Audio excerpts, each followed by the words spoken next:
A minute later, they burst out in a blaze of sunlight. It was a different world. The wheels of the cars skimmed the sea of fluffy cloud, the sky a bright, endless blue under the blinding white sun. All we've got to worry about now are airplanes, said Ron.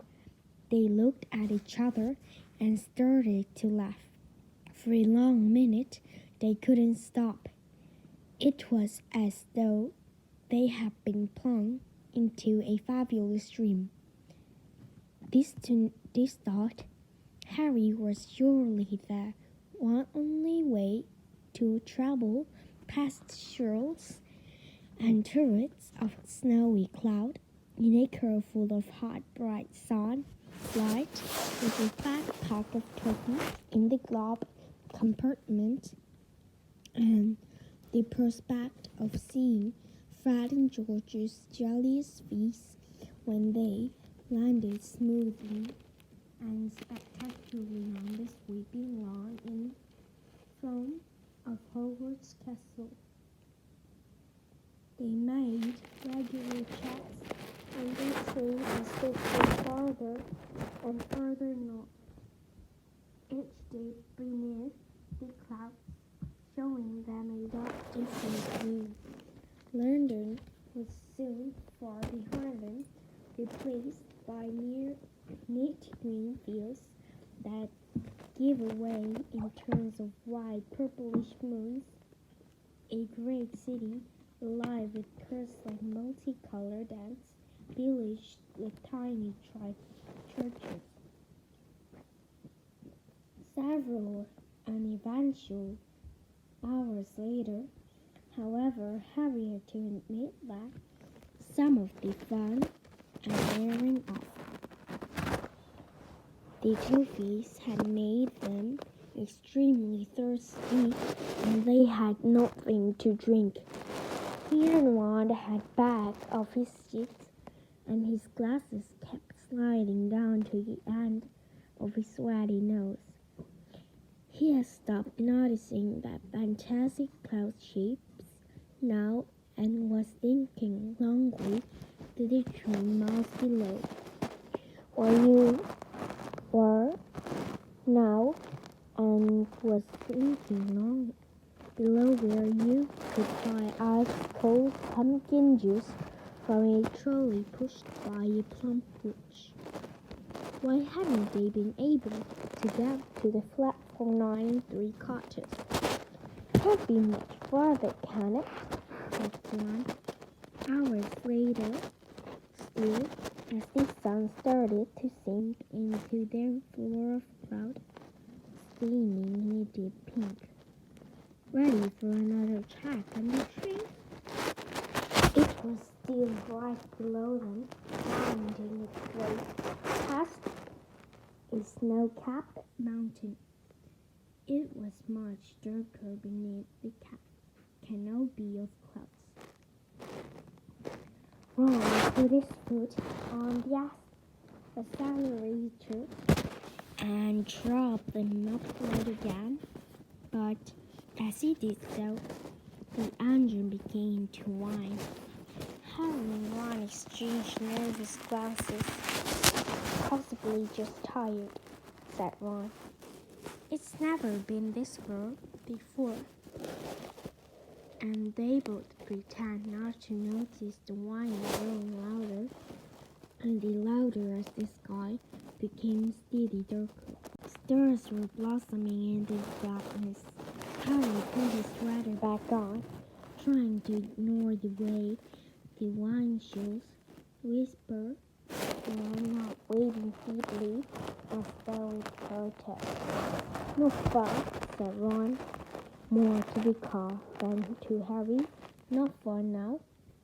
And he patted the dashboard nervously. While they flew back beneath the clouds, a little while later, they had to squint through the darkness for a landmark they knew. There! Harry shouted, making Ron and Hedwig jump. Straight ahead! still had it on little horizon high on the cliff over the lake stood the many turrets and towers of various castles. But Dicker had begun to shudder, and his head was losing speed. "Come on," Ron said kindly, giving the steering wheel a little shake. "Nearly there, come on." The engine groaned. Narrow drafts of steam were issuing from under the hood. Harry found himself gripping the edge of his seat very hard as they flew toward the lake. The cast gave a nasty wobble, glancing out his window. Harry saw the smooth, glassy surface of the water a mile below. Ron snuggled his wife on the steering wheel. The car warped again. "Come on," Ron muttered. They were over the lake. The castle was right away ahead. Ron put his foot down. There was a loud clank, a splutter, and the engine died completely. Oh, said Ron into the silence. The nose of the car dropped. They were falling farther off the heading straight for a silly castle wall. "No!" Ron yelled, swinging the steering wheel around. They missed the Durstone well by inches as the car turned into a great axe soaring over the dirt greenhouse. Then the vegetables patch, and then out other of the black lawns, losing attitude all the time. Ron let go of the steering wheel completely and pulled his watch out of his back pocket. "Stop! Stop!" he yelled, wagging the dashboard and the windshield, but were still pummeling. The ground was flying up toward them. "Watch out for that tree!" Harry bellowed. He was hungry for the steering wheel, but too late. Catch with the fleeting ball metal on wood. They hit their trunk and dropped to the ground with a heavy jolt. Stream was billowing from under the crumpled hood. Hedwig was shrieking in terror. A golf-ball-sized lump was solving on Harry's head.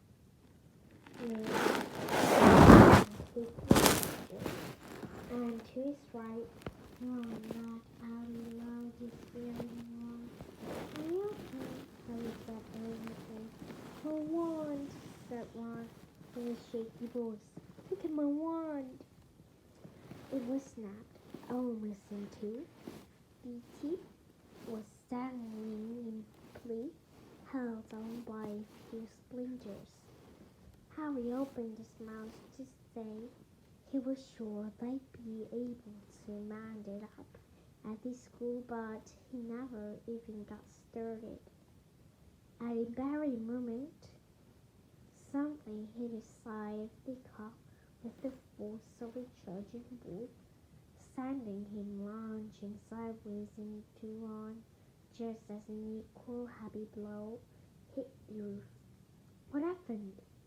Ron gasped, staring through the windshield, and Harry looked around just in time to see a branch as thick as a peanut smash into it. The tree they had hit was attacking them. Its trunk was bent almost double, and its narrow bough was pummeling every inch of the car it could reach. Said Ron, as Mother Christine punched a large dent into the door. The windshield was now trembling under a hail of blows. from nothing, like twigs and a branch, a stick as a battering ram was pounding furiously off the roof, which seemed to be caving. "Run for it!" Ron shouted, throwing his full weight against his door.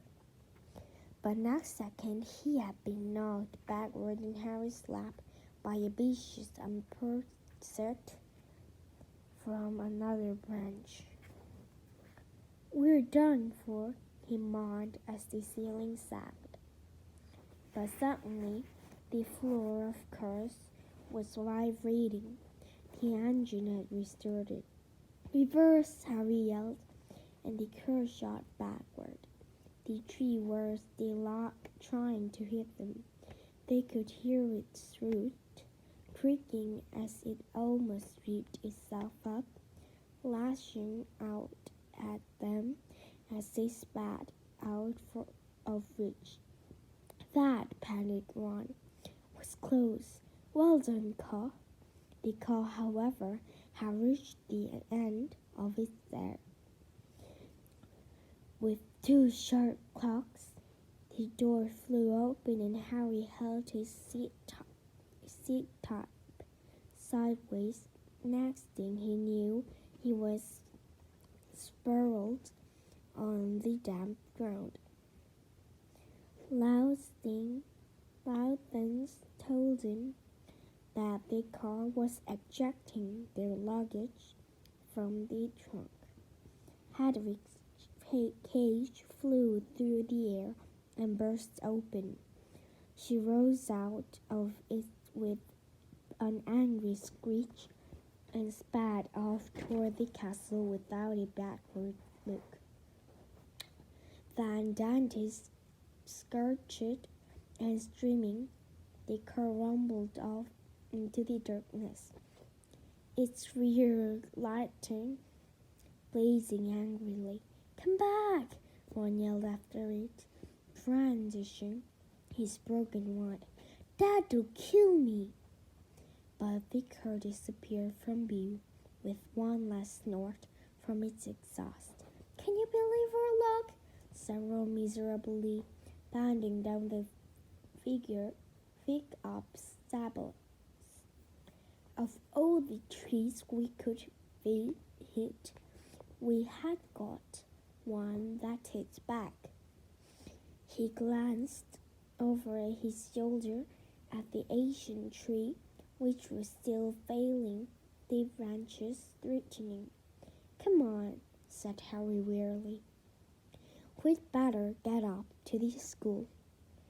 It wasn't at all a trumpet's arrival they had pictured. Stiff, cold, and bruised, they seized the end of their trunks and began dragging them up the grassy slope toward the great oak front doors.